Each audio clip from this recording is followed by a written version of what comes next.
Muy buenas a todos, bienvenidos de vuelta a nuestra serie de plan de carrera. En este caso hemos avanzado un nivel, ya no estamos en el nivel de trainee, sino que estamos en junior. Aquí la idea es hablar de hablar de unos temas un poquitico más avanzados. De todas formas, aclaro que estas son apenas introducciones, abrebocas. En 10 minutos o 20 minutos no vamos a quedar expertos en estos temas. Así que la idea es que estos sean motivaciones para que podamos ir después, investigar más si el tema nos llama la atención o si de pronto nos queda alguna duda. Y por otro lado, si de pronto yo cometo algún error, me equivoco diciendo algo que no es, también abro la puerta a que me corrijan. Si de pronto alguien que me está viendo cree que puede agregar algo de valor de una, puede escribirlo en los comentarios. Muy bienvenido. La idea es que podamos generar conocimiento y compartirlo. Siendo más, entonces, la charla de esta ocasión es entender o tratar de diferenciar un poco qué es TDD y qué es ATDD. Este par de conceptos se mencionan con frecuencia en las empresas de desarrollo de software y los usamos, sabemos qué es. Una cosa es saber qué es y otra cosa es usarlo y ya lo vamos a ver en unos instantes. Entonces, voy a tratar de hacer una presentación inductiva. O sea, o sería, bueno, más bien sería deductiva. Yo voy a traer a colación una serie de conocimientos y a través de ellos vamos a ir construyendo el conocimiento final, que es el que quiero presentar. Lo primero, ¿qué es una prueba? Yo creo que para todos es un poco, podría ser lógico que si yo estoy haciendo algo en mi trabajo, digámoslo así, que yo hago manualidades, hago aviones de papel. Yo hago un avión de papel y resulta que Teodoro es mi jefe. Lo más lógico es que si yo voy a entregar este avión de papel a algún cliente, pues conviene que Teodoro, que es mi jefe, revise el avión de papel y diga, está bien hecho, está mal hecho, de modo que el cliente se sienta satisfecho y nos pague a nosotros como empresa y la empresa siga creciendo. Entonces, ¿qué hizo Teodoro en esa ocasión? Validar que eso que yo estoy entregando al cliente funciona, está bien hecho y cumple con ciertos parámetros de calidad que la empresa tiene, o en este caso Teodoro o quien me revisó tiene. Esto es muy lógico desde el punto de vista de comercio entre seres humanos. Sin embargo, podemos extrapolarlo tranquilamente al mundo de las aplicaciones móviles. Cuando yo hago una aplicación móvil, lo más lógico, antes de entregarle la aplicación móvil al usuario final, es que alguien la revise, verifique, de acuerdo a ciertos estándares de calidad, ve, esto está bien hecho, esto está mal hecho, esto le está faltando A, esto está bien, pero no era lo que yo pedí. Esta revisión de calidad es importante antes de que salga al usuario final.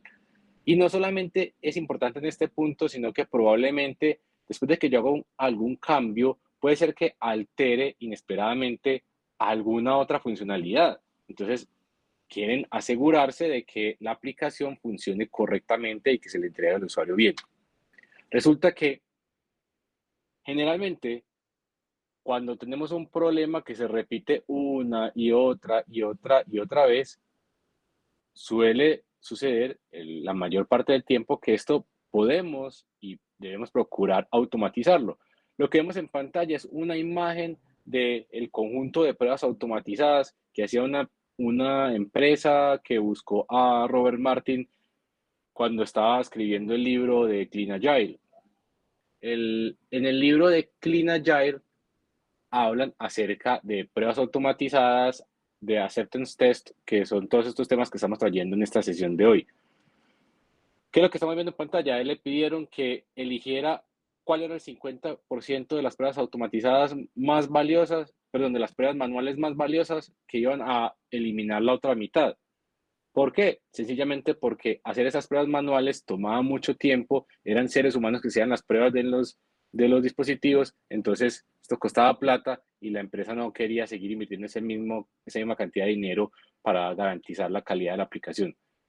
Ahí la pregunta importante que se planteaba Robert Martin era, hombre, si sin importar cuál parte quiero eliminar de ese conjunto de pruebas bueno, de ese conjunto de pruebas manuales, la aplicación va a estar medianamente desprotegida, literalmente, o sea, va a quedar desprotegida de la mitad de casos de uso.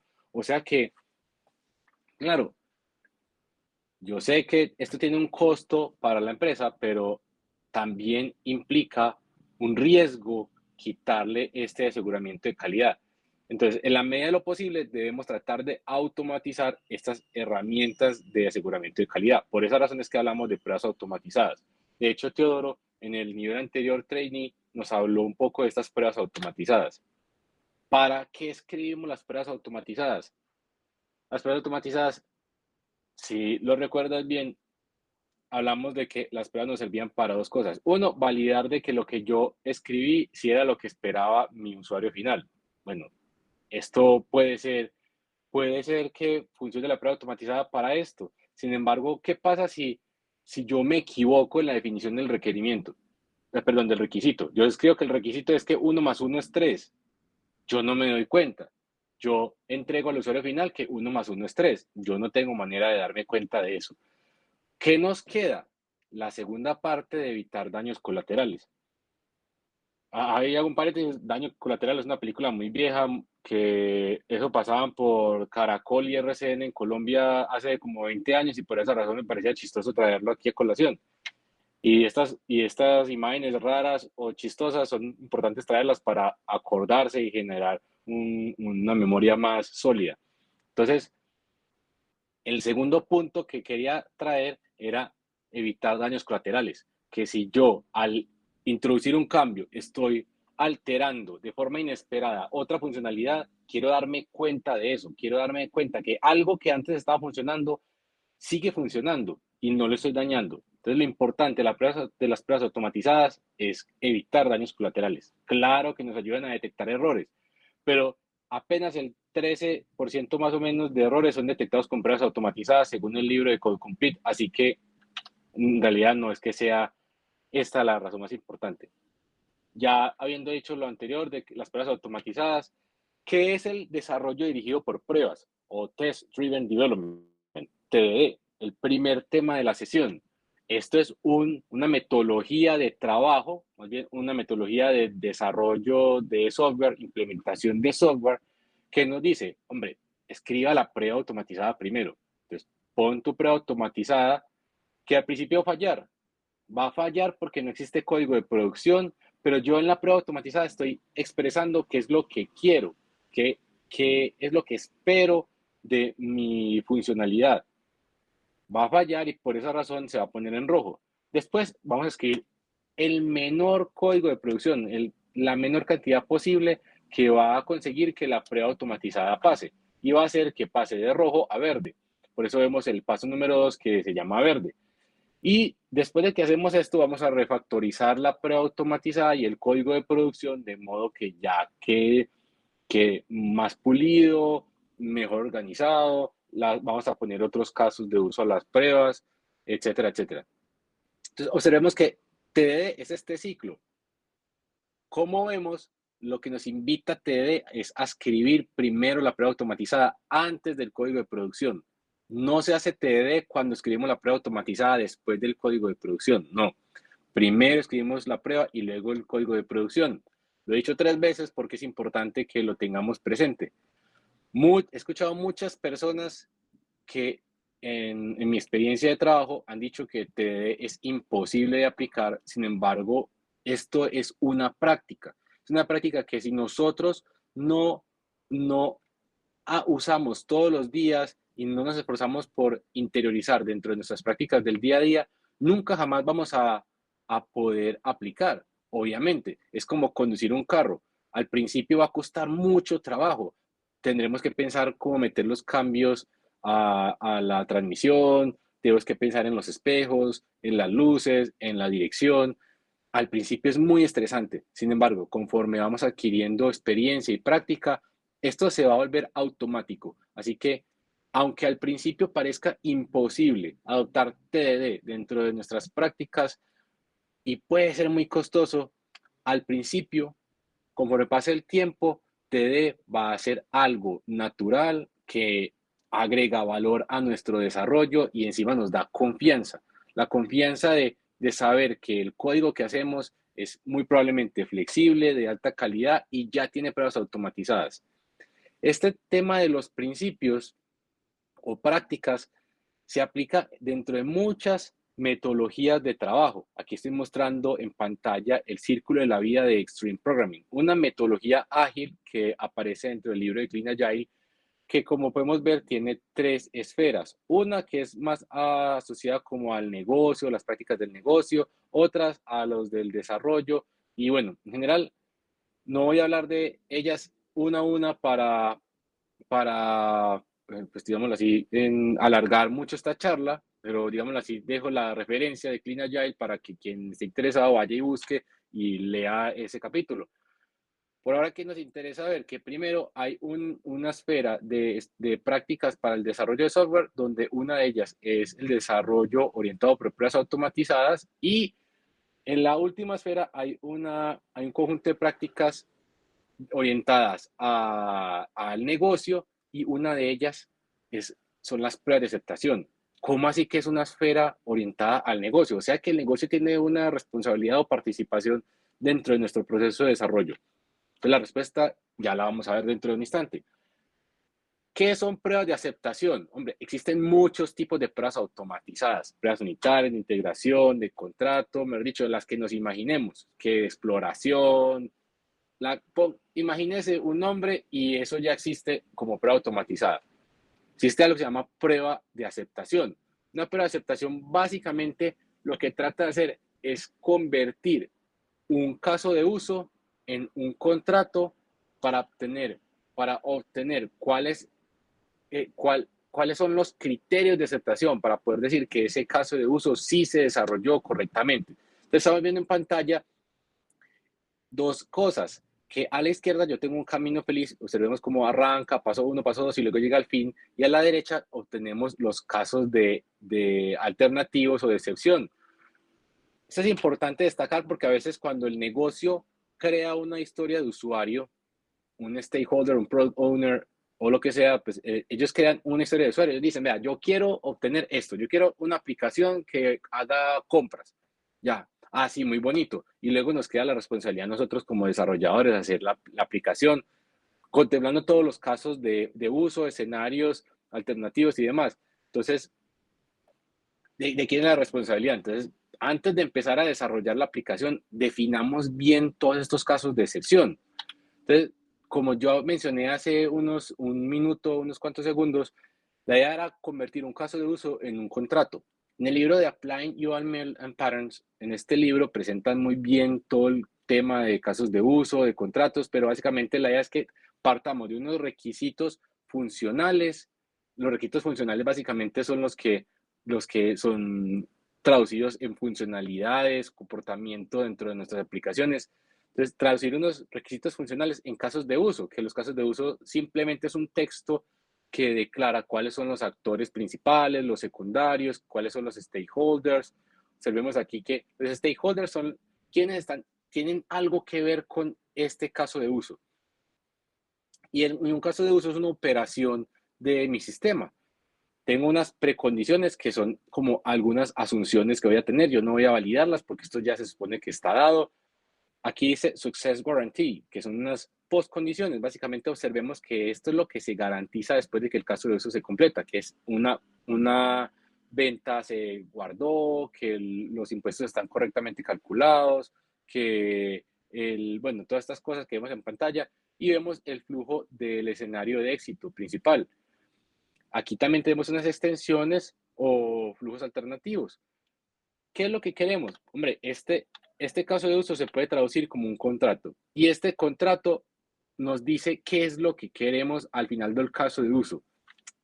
Esto, la construcción de un caso de uso completo junto con el contrato es algo que nosotros queremos formar en en conjunto con nuestros QAs, o sea, los aseguradores de calidad, los Quality Assurance, esta gente de QA debe participar con nosotros, los desarrolladores, en conjunto con los stakeholders o los product owners y toda esta gente, para formar bien cuáles son todos estos casos de extensión. A veces nos entregan casos felices y ya. Bueno, es tarea de nosotros, en conjunto con los QAs, ir y conversar con estas personas para definir cuáles son los criterios de aceptación. A partir de esos criterios de aceptación podemos formar a lo que ya vamos a ver más adelante. Entonces, aquí entra la siguiente pieza en el del rompecabezas, que es BDD. BDD es desarrollo dirigido por comportamiento y es algo que se suele confundir con ATDD debido a que es una de las piezas que forman el rompecabezas de ATDD. BDD, como podemos ver acá, básicamente en pocas palabras, como mencionan en el libro de Clean Agile de Robert Martin, es un lenguaje que me permite comunicar el negocio con los desarrolladores de modo que el negocio pueda definir escenarios. Dice, venga, es que bueno, dado que yo tengo un número 1 y un número 2, cuando efectúe una suma, el resultado va a ser 3. Entonces, la idea es que el negocio en compañía con un desarrollador, con alguien de QA que esté ahí dándole la mano, pueda formular cuáles son todos estos escenarios dentro de las funcionalidades que debería tener mi aplicación. Observemos lo que hay en pantalla. Entonces, el ciclo de BDD es que yo tengo cierta funcionalidad, bueno, tengo aquí una incidencia, voy a crear el escenario que va a estar fallando, voy a entrar a una fase de codificación, entro a la fase de codificación, recordemos usar TDD, entonces aquí aplicamos lo de una prueba que falla, luego la prueba que funciona, luego que refactorizo la prueba, cuando ya la funcionalidad está construida, entonces ya el escenario pasa, observemos que antes el escenario fallaba, ahora pasa el escenario, luego refactorizo y luego paso a la siguiente incidencia. Observemos que esto es un ciclo. ¿Por qué esto aparece como ciclo? Porque cuando construimos estos escenarios usando BDD y cuando es alguien del negocio quien lo hace, podemos usar herramientas de BDD como Cucumber, para hacer una sola definición de los escenarios. O sea, alguien del negocio escribe esto, bueno, y se me olvida decirlo, este lenguaje es lenguaje inglés o español que habla la persona normal. O sea, no necesitamos que escriba algo en un lenguaje de programación complicado. No, dice, dado un número, digamos, el ejemplo que di ahorita, dado un número 1, un número 2, el resultado cuando yo llame la suma va a ser 3. Entonces, esta definición de un escenario en palabras se puede escribir una sola vez y se traduce en las distintas plataformas que vayan a desarrollar esto. ¿Y quién lo traduce? El desarrollador. Entonces el desarrollador va a recibir un escenario donde va a meter la prueba automatizada y va a hacer que la aplicación funcione finalmente. Entonces veamos que BDD es como un lenguaje. Y en la derecha lo muestro como given when then. Este given when then es algo que denominamos Gherkin. Es una forma de hablar o expresar un escenario, que de hecho Teodoro lo había mencionado en la charla de las pruebas automatizadas. Entonces, básicamente, esto ya lo hablé. Y bueno, este es otro ejemplo que básicamente trata de lo mismo. Y aquí vemos la implementación, que aquí tenemos un escenario en iOS con Cucumber y luego implementamos la prueba automatizada dado cierto escenario. Bueno, esta sería como la lógica que tenemos del Gherkin y adentro ponemos las validaciones y todo esto que tenemos de pruebas automatizadas dentro del mundo de iOS. Quiero poner aquí un paréntesis y es que BDD lo podemos aplicar para cualquier nivel de programación, pruebas unitarias de integración, de componente, de contrato, de lo que sea, no importa. BDD es una forma que facilita a la gente de negocio hablar en un lenguaje común con los desarrolladores. Entonces, ahora que ya tenemos todo este conjunto de piezas de rompecabezas, vamos a unirlas para formar ya la última parte, que es el desarrollo dirigido por pruebas de aceptación. Resulta que las pruebas de aceptación, bueno, ¿qué es un criterio de aceptación? Es que la funcionalidad está bien hecha si cumple A, B, C o D. Listo. Una prueba de aceptación es Básicamente, crear una prueba automatizada que me valide si A, B, C o D se cumple. Esas son pruebas de aceptación. ¿Pero qué significa desarrollo dirigido por pruebas de aceptación? Es un ciclo donde nos sentamos los desarrolladores con la gente de negocio a discutir acerca de las historias de usuario. Luego vamos a ir a escudriñar esas historias de usuario. Bueno, ¿cuáles son los criterios de aceptación? ¿Qué deberíamos hacer acá? Ahí es donde levantamos las pruebas de aceptación. Luego vamos a desarrollar esas funcionalidades siguiendo esos criterios de aceptación o pruebas de aceptación. Y finalmente vamos a ir a mostrarle a ese stakeholder, vamos a ir a mostrarle lo que desarrollamos. Quiero destacar que a lo largo de todo este ciclo participa la gente de QA. La idea es que QA no sea una etapa al final que nos esté bloqueando para entregar la funcionalidad. No, QA no tendría que probar nada. QA nos dice al principio qué es lo que vamos a probar y nosotros hacemos las pruebas de acuerdo a lo que ellos definieron como criterios de aceptación. Al final, si nosotros hicimos lo que QA nos pidió que hiciéramos, cuando automaticemos esas pruebas, estaríamos entregando todo correctamente. Esto es un ciclo donde lo que nos invitan es a participar tanto desarrolladores como negocio, como QA, como todos los posibles miembros del equipo de trabajo y usamos BDD como un lenguaje común. BDD, recordemos que es este desarrollo orientado por comportamiento, donde alguien de negocio puede tener un lenguaje común con los desarrolladores. Y bueno, ya, esto era todo. Las referencias las presento en pantalla. Clean Agile, Applying ML Patterns. Si de pronto a alguien le interesa, puede ir a investigar un poco más. Y bueno, ya, eso era todo. De pronto, Teodoro, ¿tienes alguna pregunta?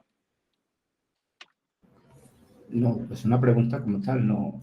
Solo que sí me pareció re poderoso saber que vos puedes utilizar ahí Gherkin incluso para hacer los test unitarios, porque normalmente uno lo suele hacer utilizando AAA, ¿cierto? Unos pasos que se necesitan antes, lo que quieres probar, que si te responda eso y luego una excepción, ¿cierto? Pero nunca lo había visto de esa manera, o sea, que puedes tener ahí como un comportamiento y probar basándose en esos comportamientos como que espera los stakeholders. Uh-huh, uh-huh. Pero esto es lo que hablamos de el mundo ideal. A mí todavía no me ha tocado una empresa donde yo trabaje bajo este sistema. Me encantaría poderlo experimentar. Lo he visto en los libros y me encantaría poder aplicar esto en la vida real porque al final siempre me encuentro con eso, como que la gente del negocio no está interesada en lo absoluto en participar de ese tipo de actividades o que se niegan de que QA participe de todo el proceso y solamente quieren quedarse en la parte final. Como dices, pues sería maravilloso que el negocio pudiera definir qué es lo que quiere desde el principio y se pudiera hacer todo ese proceso en conjunto. Sí, pues yo de mi parte he probado utilizando Gherkin, utilizando completamente Cucumber, pues que es como una de esas herramientas, para mostrarle pues al cliente con qué era lo que yo estaba probando, para que ellos entendieran, porque es muy normal de que uno haga código y se lo muestra al cliente y pues él no entiende nada, porque ellos no son muy buenos en esos temas tan técnicos, tan tecnológicos, pues, o sea, tan a ese nivel. Ellos entienden en un lenguaje de negocio. Entonces, pues eso es interesante porque, claro, cuando ellos están viendo qué es lo que estás probando, porque se lo dices en su idioma, en cómo ellos hablan, ahí a veces te tiran la pregunta, hey, ¿probaste tal otra cosa? Y uno como, ah, bueno, se me pasó. Entonces es muy interesante eso porque, claro, cuando el negocio interviene y te dice como este tipo de cosas también se deben tener en cuenta, eso hace que cree uno como un software de mejor calidad.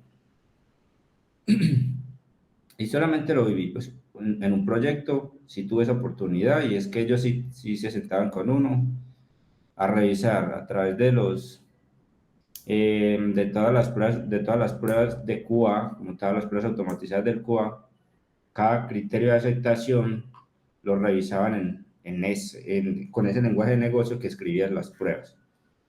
Entonces era como la prueba, arriba le decías, como usuario de tal aplicación, quiero ingresar no sé, mi usuario, mi contraseña para tener acceso al dashboard de algo. Listo, pero para eso entonces había que cumplir ciertos requisitos, como que el usuario cumplirá con esto y lo otro, lo otro, lo otro, lo otro. Entonces se lo probabas abajo, después de darle esa descripción, le dabas ahí, entonces cada step, qué era lo que estaba sucediendo, pero ya de una manera muy del negocio. Y sí tuve pues esa experiencia que entonces me dijeron que si no había probado tal cosa, yo, bueno, sí, esta se me pasó, o esta sí la probé y la contemplé en este otro escenario y demás. Ah, muy bacán, hermano. Ujú. Muy bacán, hermano. Qué lástima que Sebastián no está aquí para que también nos comparta un poquitico de su experiencia. Y bueno, creo que para no extendernos mucho, porque creo que ya nos pasamos bastante de tiempo, démoslo ahí. Muchas gracias, Teodoro. Esperemos que nos vaya bien en la próxima y gracias a todos por quedarse hasta este punto.